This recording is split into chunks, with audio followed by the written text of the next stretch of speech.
You ever see a problem where every single solution you try just ends up creating a new, maybe even bigger problem?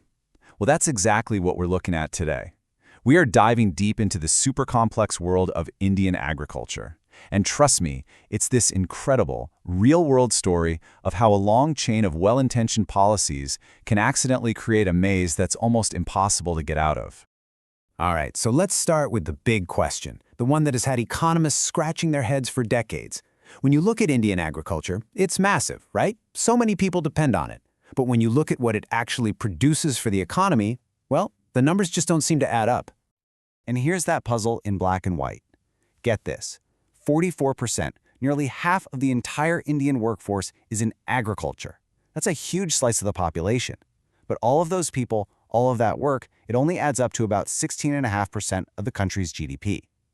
What that really means is you have this massive number of people who are essentially stuck in a low productivity trap.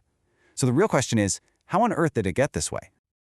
To really get it, we've got to go back, way back. The whole story really starts in the 1960s with one single massive government policy. And this was the first domino to fall. You know, the goal behind these land ceiling laws, as they were called, was genuinely a good one. India, at the time, had this system of huge, almost feudal estates owned by a tiny number of people. So the idea was, hey, let's break these up, let's give the land back to the people who actually work it. It was all about creating a more just, more equitable society and empowering millions of small farmers. A totally noble cause. And you know what?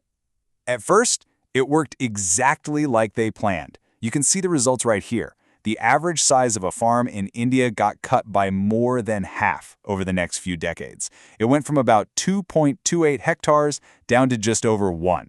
The land was definitely getting divided up. And as that average size shrank, the number of tiny little farms just exploded. This chart shows the boom in what are called small and marginal farms. We're talking plots of land smaller than 2 hectares, some even smaller than 1.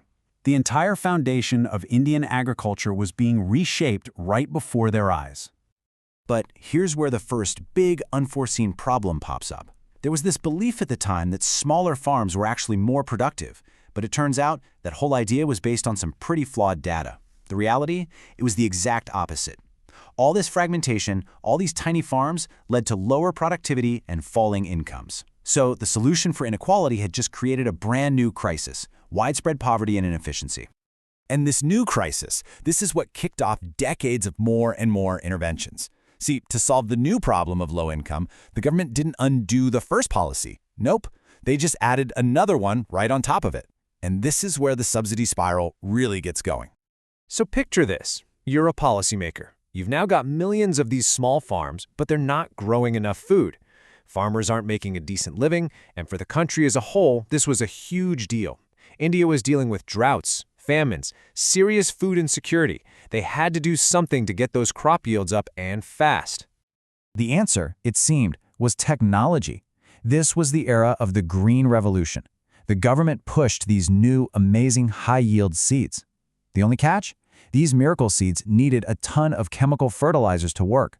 So, to make sure farmers use them, the government started to heavily, and I mean heavily, subsidize fertilizer.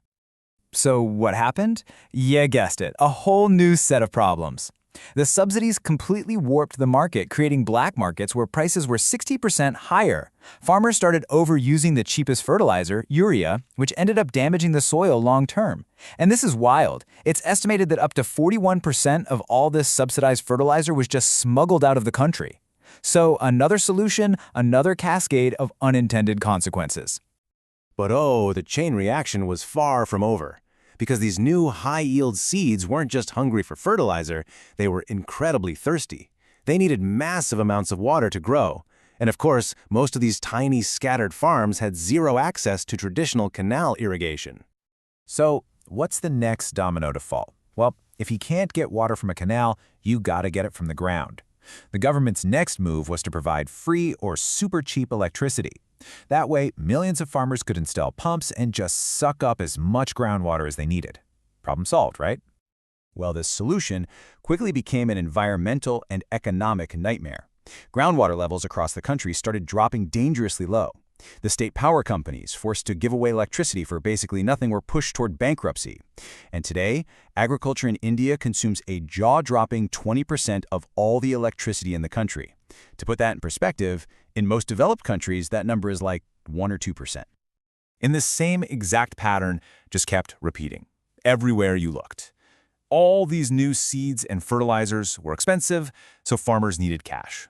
The intervention provides subsidized loans, and the consequence, widespread defaults, which led to politically popular loan waiver programs that basically broke the rural banking system. Every single fix just created the need for another fix. So you see this domino effect, right?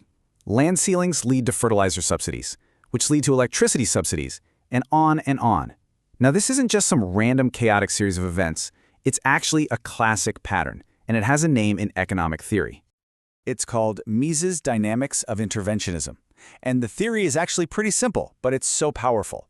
It says that when a government intervenes in the market, that one action creates distortions and problems nobody saw coming. And then, those new problems are used to justify even more intervention, which creates more problems. And pretty soon, you're just trapped in a spiral. And this lays out that vicious cycle perfectly. You start with a problem, step 1.